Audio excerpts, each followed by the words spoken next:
retrouve pour une vidéo Custo Déco. Donc on va créer avec cette boule-ci, donc j'ai déjà ouverte, ça va éviter un peu les bruits. Donc c'est composé de 5 pièces, donc comme ça. Hop, hop. Donc on va la décorer, hein, tout simplement. Et j'ai décidé d'en faire un shaker. Donc en fond ici, je vais utiliser ce papier. Normalement, j'ai regardé et en fait, la taille pourrait correspondre. Ce qui ferait que j'utilise encore un papier que de base, j'aurais sûrement pas utilisé. Donc, je suis ravie de ma trouvaille.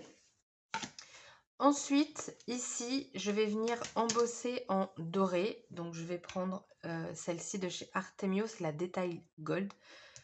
J'en suis à un petit... Oh, il me reste quand même pas mal. Mais je l'utilise énormément au moment des fêtes et j'aime beaucoup, moi, c'est embosser le bois. Donc, ça. Ici, bah forcément, il n'y aura rien. Ici, je sais pas. Et ici, je vais embosser en bleu foncé. Et donc, le shaker. Alors, il me reste celui-ci, une toute petite partie de rhodoïde. J'espère que ça va aller. Sinon, il faudra que je regarde ce qui me reste dans d'autres chutes. Qu'est-ce que je voulais dire? Le shaker. Alors, j'ai réfléchi, mais est-ce que j'ai réfléchi au-delà? Où est-ce que je le mets? Oui, je pense que mon rhodoïde va venir se placer sur cette partie-ci, si je dis pas de bêtises. Non, il va venir se placer sur cette partie-ci. Parce que comme ça, en fait, mon shaker, enfin mes sequins, tout ça, ils vont vraiment être au centre. Ils vont pas venir se balader. Tandis que si je mets ici, bah ça va venir se balader. Et du coup, quand on va le mettre comme ça, enfin, vous voyez, debout, bah, tout va descendre sur cette partie-là et donc on ne verra plus les sequins. Déjà que même quand il sera comme ça, on les verra moins. Donc, on va essayer de limiter. Donc, le rhodoïde ici. Ce que je pense faire, c'est mettre du double face, en fait, sur le bois. Je vais mettre des limites, étant donné que il fait pas tout, en fait, parce que j'en ai plus de rhodoïde. Je suis dans les chutes, là. Ouais, je pense que je vais mettre du double face à certains endroits. Et puis comme ça, après, clac, je viendrai coller. Et ensuite, après, couper. Et puis, ouais, ici, je sais pas. Peut-être aussi embosser. Je sais pas du tout. Ici, j'ai un défaut. Mais je sais pas. Ah oui, et parce que je vais vous mettre en avance rapide, hein. Pour embosser ici, je vais faire attention de vraiment embosser au maximum sur les feuillages et pas sur le contour. Étant donné qu'après, chaque partie va être collée. Je ne voudrais pas qu'il y ait trop d'écart entre chaque. Sur ce, j'ai envie de vous dire, c'est parti. Je vous retrouve juste après. Let's go!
donc j'ai fini donc la boule de Noël. J'ai mis le petit ruban ici pour l'attacher si besoin. Donc j'ai mis avec du scotch double face. J'avais pas envie de faire de nœud. Je verrai si ça tient. Déjà si je la mets dans le sapin, ça fait un petit poids, pas non plus le truc super lourd, mais pour un sapin peut-être. Mais pourquoi pas, vous savez, la bloquer, ouais, peut-être comme ça, dans les branches du sapin et non l'attacher, et puis faire tomber l'attache, ou complètement, pourquoi pas, enlever le ruban. Du coup, mon shaker, il a très bien fonctionné. Donc, quand on le met debout, vous le verrez pas, vous le verrez sur les photos, si je pense à vous les mettre, parce qu'en ce moment, je n'y pense absolument pas. On le voit, il est bien en dessous, mais vous voyez, il descend pas plus bas, donc ça, c'est très bien. Il y a quelques petites choses qui se sont quand même fait la malle, mais voilà. Ensuite, ici, j'ai utilisé donc les feutres PBO. J'ai galéré avec le blanc parce qu'en fait, il faut voir qu'il est vide. Ou alors, il faut que je change la mine, je sais pas. Et je m'en suis énormément servi quand j'avais fait le calendrier de l'Avent en maison de pain d'épices.